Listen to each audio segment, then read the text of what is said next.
आपके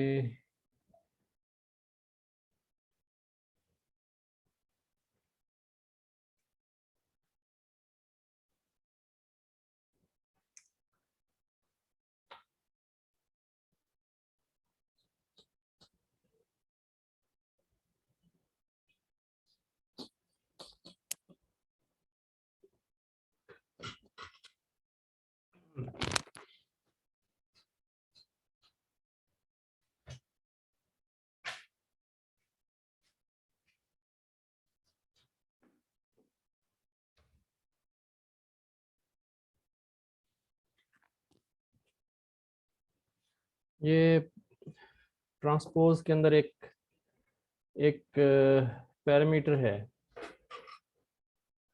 ये होती है स्टैटिस्टिकल, जैसे वो परमुटेशन नहीं हमने पढ़ी थी, ये वो होती है। इसको फिर मैंने रन करके देखा था। इसमें एक फुल ऐप खोल लें उसके लिए।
अब आप जब ट्रांसपोज करेंगे, आपको पता है कि ये कॉलम रोज बन जाती हैं, रोज कॉलम बन जाते हैं।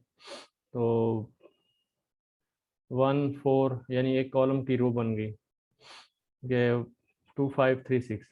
अगर आप ये परमुटेशंस लेके करें ना, ये इसकी अरेंजमेंट डिफरेंट हो जाती है। अब इसमें थोड़ा सा, एक मिनट में क्या है, vector F dot,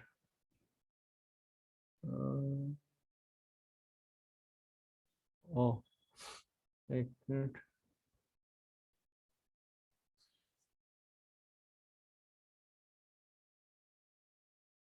T F, वो जो है ना x2D है और हमने ट्रांसपोज के लिए 3D वेक्टर दिया है, इसलिए अच्छा इसको अच्छा, इशू आ रहा है। 3 एक्सिस पे दिया है उससे। ये ले लें फिर ये। हाँ ये ले ले।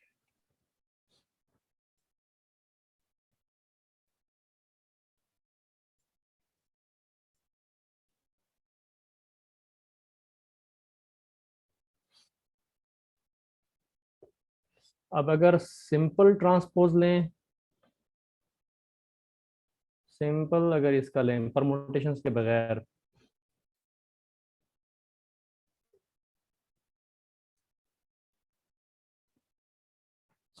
अब ये इस तरह है। इसके अंदर जो है, जैसे कि 1, ये अब आपके यहाँ ये तो सिंपली आपकी रोज जो है ना वो कॉलम बन जाएंगे, कॉलम रोज, रोज कॉलम बन जाएंगी, और कॉलम आपके रोज बन जाएंगे। तो जैसे 1 4 ये एक रो बन गई, और 2 5 ये एक रो बन गई, 3 6 एक रो बन गई। इस तरीके से आपके पास ये भी रोज जो है वो कॉलम में चेंज होगी। और यहाँ पे अब डिफरेंट हो गया केस, अगर मतलब लेकिन ये परमोटेशंस के साथ ऐसे आया है ना, 1425 142536 142536 ये इसकी। लेकिन अब ये सिंपल ट्रांसपोज है, उसको देखें, उसमें जो है 1 और 7 यानी 1 इसका लिया उसने, 7 इसका लिए, सिंपल ट्रांसपोज में। फिर 4 जो है वो इस आइटम का लिया और 10 इसका लिया। ये थोड़ा सा फर्क है कोई परमोटेशंस का, अगर किसी को समझ आए तो।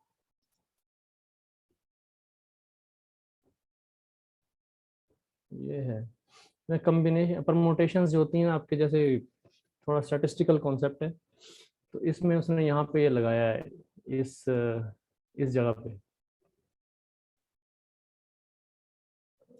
पहले आपके उसने इमेज को फ्लिप किया है, फिर उसको परमोटेशन लगाई है, उसके ऊपर ट्रांसपोज लिया है उसका, फिर उसको स्केल किया है, 255 से डिवाइड किया है, और इस तरीके से देन जो है उसको प्लॉट किया है।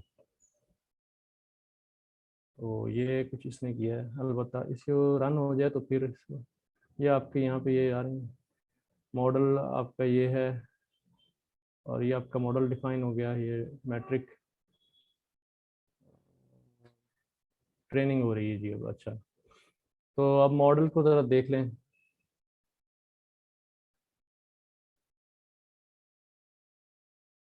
आप यहाँ पे आपके calculate edit distance call back, ये कॉल बैक है आपका, और मॉडल आपका ऊपर है, ये मॉडल है।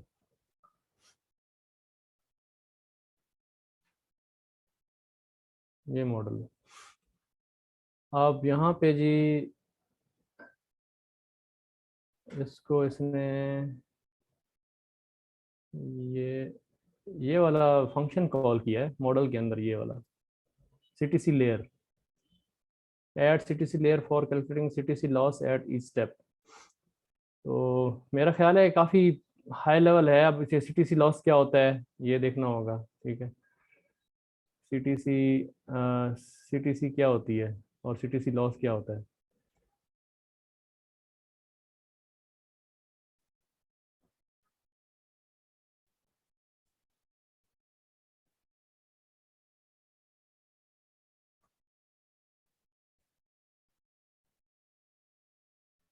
What is CTC loss? Connectionist temporal classification. अब ये भी एक जो है आपका स्टैटिस्टिकल टर्म है कोई। कनेक्शनिस्टिक connectionistics temporal classification loss or CTC loss is designed for tasks where we need alignment between sequences, but where that alignment is difficult, e.g. aligning each character to its location in an audio file. It calculates a loss between a continuous unsegmented time series and the target sequence.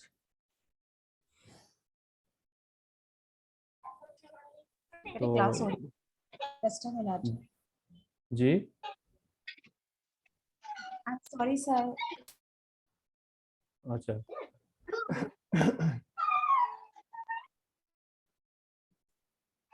अच्छा, तो अब यहाँ पे model build किया है, model को पहले देख लेते हैं।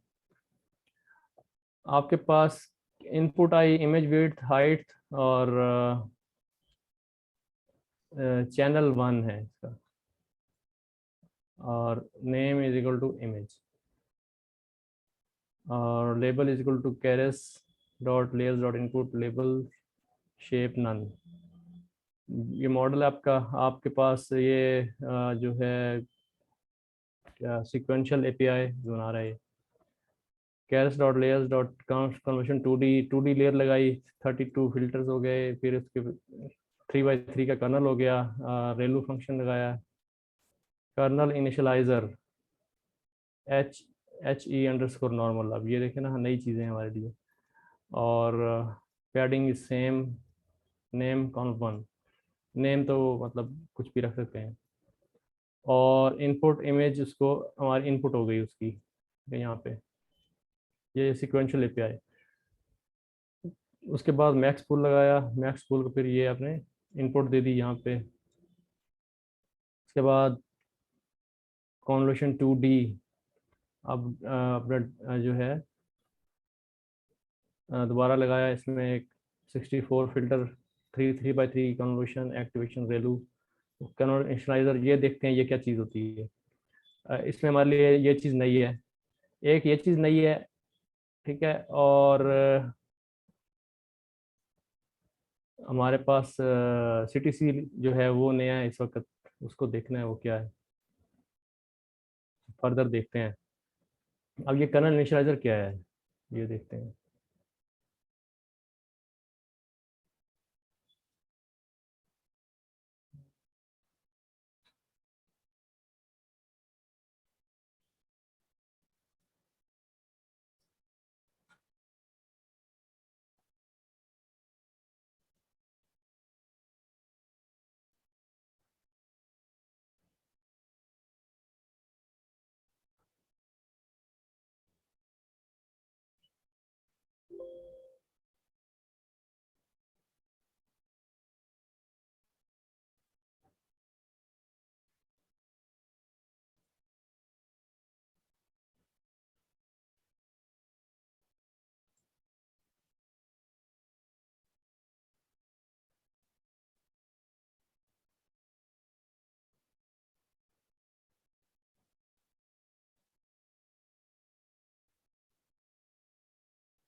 ये जी colonel initialiser,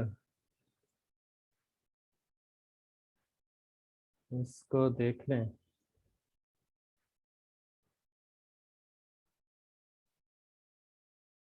Initializer for the kernel weights matrix, krs.initializer defaults to clorot uniform। Okay, ये इनिशियलाइज करता है कर्नल को, जो 3x3 का कर्नल है उसकी जो वैल्यूज हैं वो उसको इनिशियलाइज करता है दरअसल मेरे ख्याल में। तो और ये आ कहाँ से रहा है, ये उधर से आ रहा है जो हमने अभी देखा था, इनिशियलाइजर केरस डॉट इनिशियलाइजर से आ रहा है यहाँ से।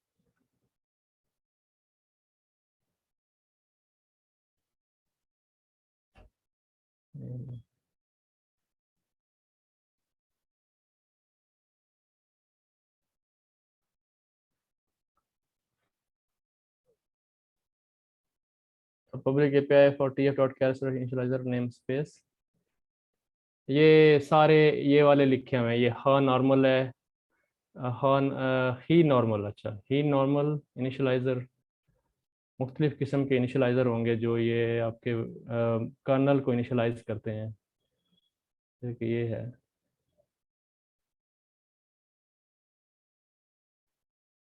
मुख्तलिफ किस्म के आपके जो मैट्रिक्स इनिशियलाइज होते हैं ना, तो वो डिफरेंट किस्म के हैं पड़े। जैसे अब यहाँ पे डिफरेंट किस्म के आपके पास हैं पड़े। और यूनिफॉर्म आइडेंटिटी में इनिशियलाइजर है, ये बहुत सारे टाइप के हैं। अब हमारे पास ये ग्लोरोट नॉर्मल, ये तो इधर जो है उसने कौन सा यूज़ किया है, उसने ये वाला ही नॉर्मल किया है। उसके बाद ये चीज़ हो गई, और ये आपका मैक्स पूल की लेयर लग गई नीचे। फिर देन आपकी जो है new shape is equal to, we have used 2 max pool with pool size and stride of 2, hence downsampled feature maps are 4 times smaller. The number of filters in the past layer in the last layer is 64. Excuse me.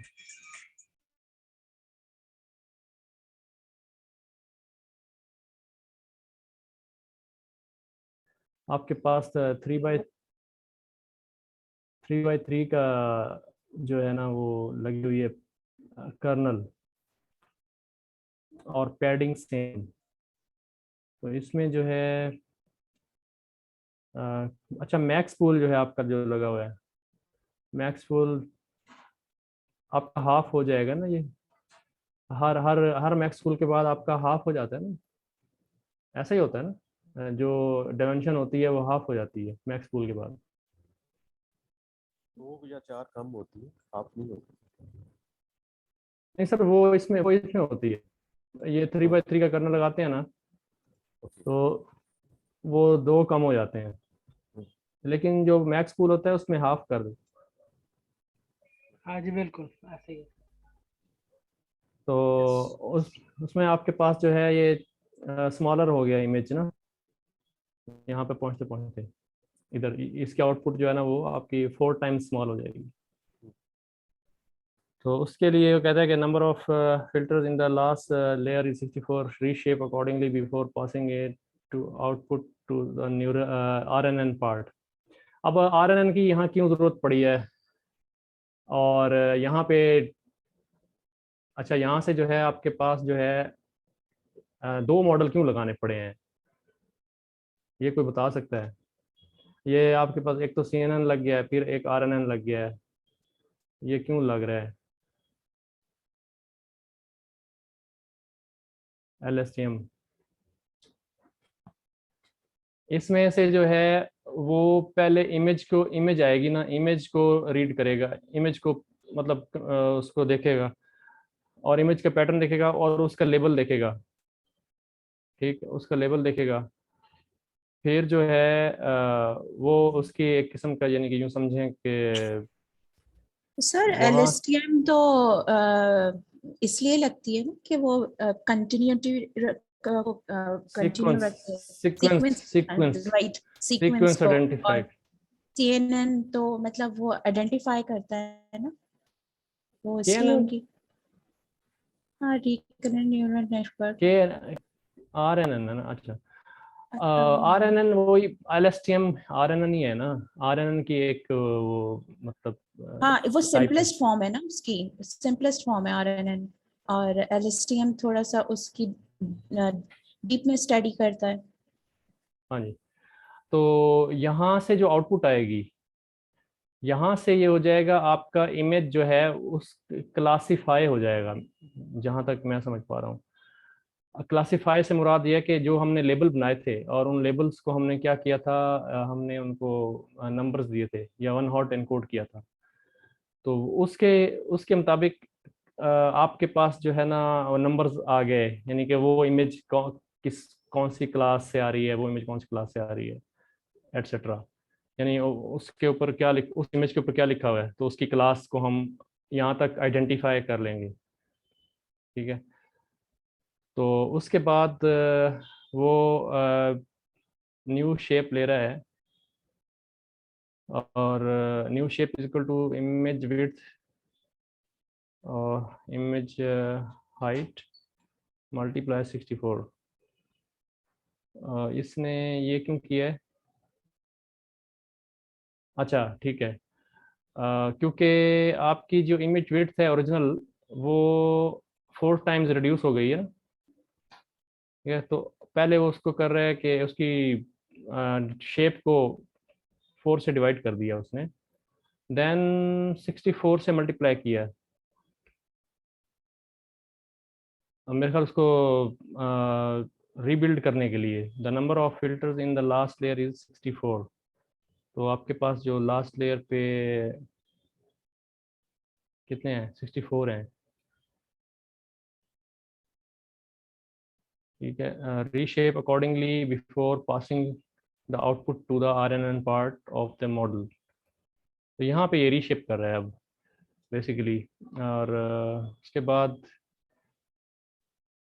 ये आपके पास reshape का function लग गया इधर। और अच्छा ये dense है, सॉरी एक मिनट, ये डेंस है, और ये ड्रॉप आउट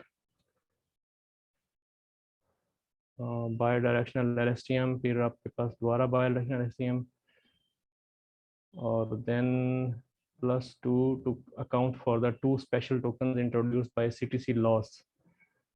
अब वो CTC loss आगे लगाना है, लेकिन वो पहले ही उसको उसके लिए अकाउंट मतलब कर रहा है कि ये +2 is added for the CTC loss. यहाँ हालांकि वो कॉल आगे कर रहा है, तो पहले से ही उसको अकाउंट कर रहा है। x.chars.dense length of character to num.get vocabulary +2 and activation softmax name dense 2। बहुत हाई लेवल इसने मॉडल बनाया है, अभी तो समझ ही नहीं आ रहा। से गुजर गया, जी सर, ऊपर से गुजर गया।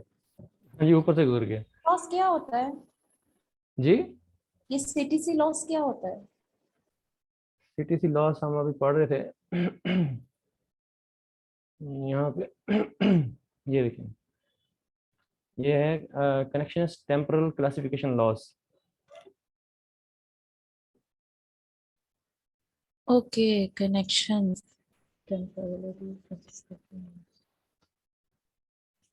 ये भी स्टैटिस्टिकल टर्म है कोई ना असल में। What is statistics?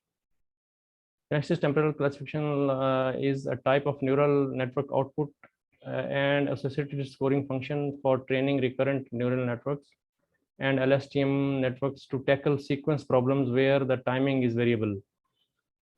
ये कदरे अच्छी डेफिनेशन है।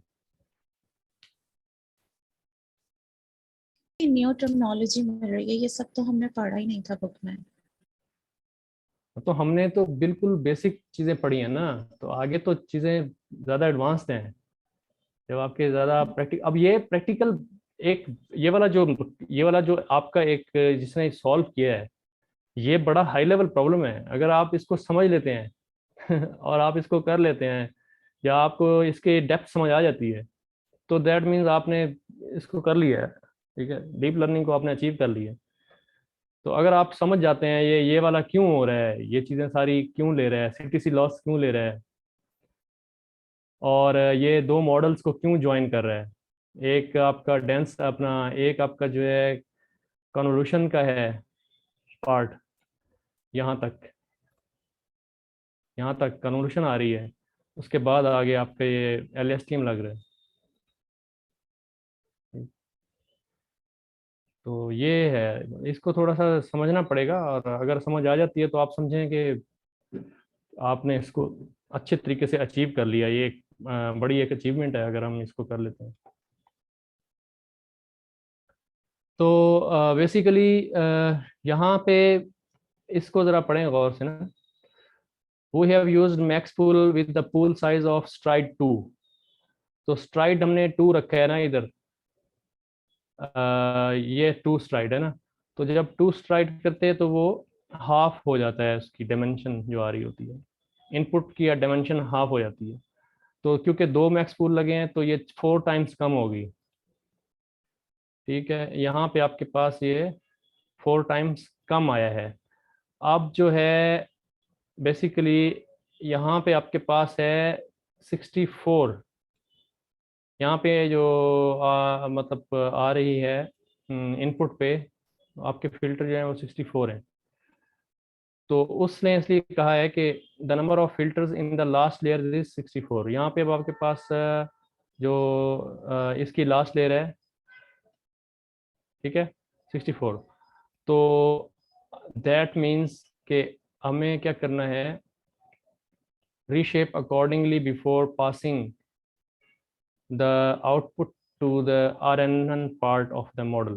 तो हमने क्या करना है कि क्योंकि लास्ट लेयर हमारे पास ये डेंस है इधर, इसके 64 यूनिट्स हैं, तो हमने इसकी शेप जो है आपकी, जो यहाँ से डेटा की शेप जो आ रही है, उसको RNN में फीड करने के लिए उसको कंपेटिबल बनाना है।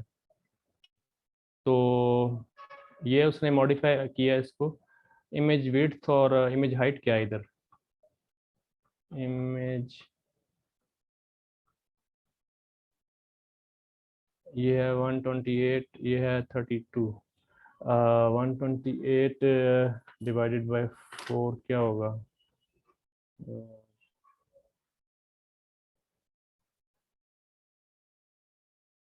कैलकुलेटर, दिमाग काम नहीं कर रहा। 128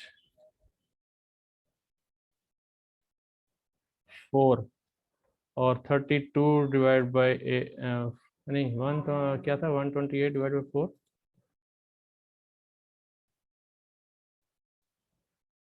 सॉरी क्या हो गया?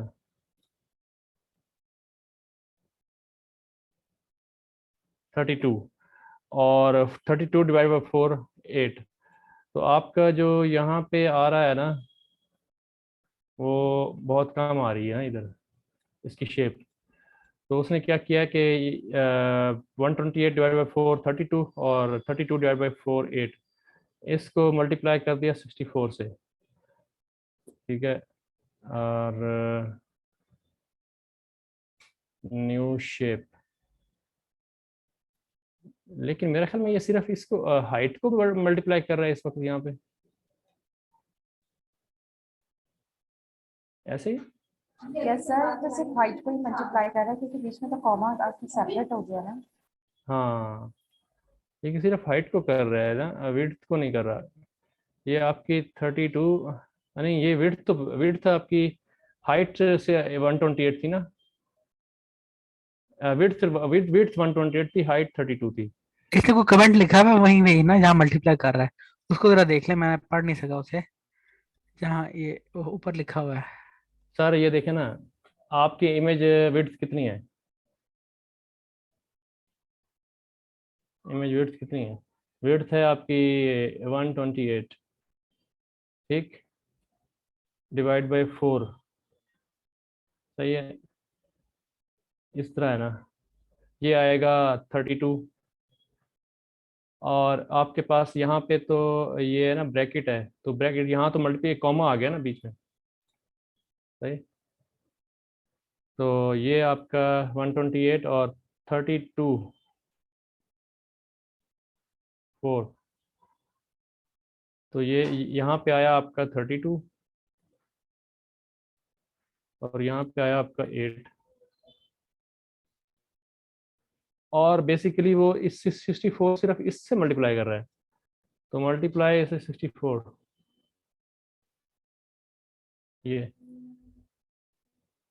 ये चीज कर रहा है। इसने कमेंट लिखा हुआ है इसके ऊपर। जी जी, ये लिखा हुआ ना, ये आपका वही बात लिखी हुई है ना कि क्योंकि आपके मैक्स पूल लगा हुआ है, तो आपकी इमेज पहले मैक्स पूल में से गुजरेगी तो हाफ हो जाएगी, फिर अगले मैक्स पूल में से गुजरेगी तो फिर फर्दर हाफ हो जाएगी, तो दैट मीन्स 4 टाइम्स स्मॉलर हो गई ना, ठीक है। तो पहले इमेज आपकी असल क्या आ रही थी? 128 आ रही थी ना, तो 4 टाइम्स स्मॉलर कितनी हुई? 32 हो गई, ठीक है। और आपके विड्थ हाइट आ रही थी 32, तो 4 टाइम्स स्मॉलर किया, तो आपका यहाँ पे ये हाइट को डिवाइड किया ना 4 से, तो ये आया 8। अब आप यहाँ देखें, ये इसको मल्टीप्लाई इससे कर रहा है ना कि इससे तो नहीं कर रहा, तो ये होना चाहिए इस वक्त। ये कुछ समझ नहीं आई। ये मैं बताता हूँ, देखिए आपके पास जो है ना, वो उसने 64 निकाले हैं आगे से, वो इमेजेस या उसको क्या टेंसर्स निकाले हैं। अब आपके पास वो जो है एक्चुअल अरे को के अंदर 4 से डिवाइड होंगे ना दोनों लेंथ और विड्थ, और साथ 64 बने होंगे। अब उसने जो हाइट में बाकी सारे 64 को एडजस्ट किया है टेंसर्स को, यानी कि 2D टेंसर बनाया है। मैं अपनी बात सही तरह क्लियर नहीं कर सका। बताएं हाइट बताएं। हाइट 128 थी, हाइट जी जी, 128 थी, और विड्थ कितनी थी? विड्थ 32। हाँ, तो 32 डिवाइड बाय 4 हो गया 8, 8 बाय ये हो गया 32/8।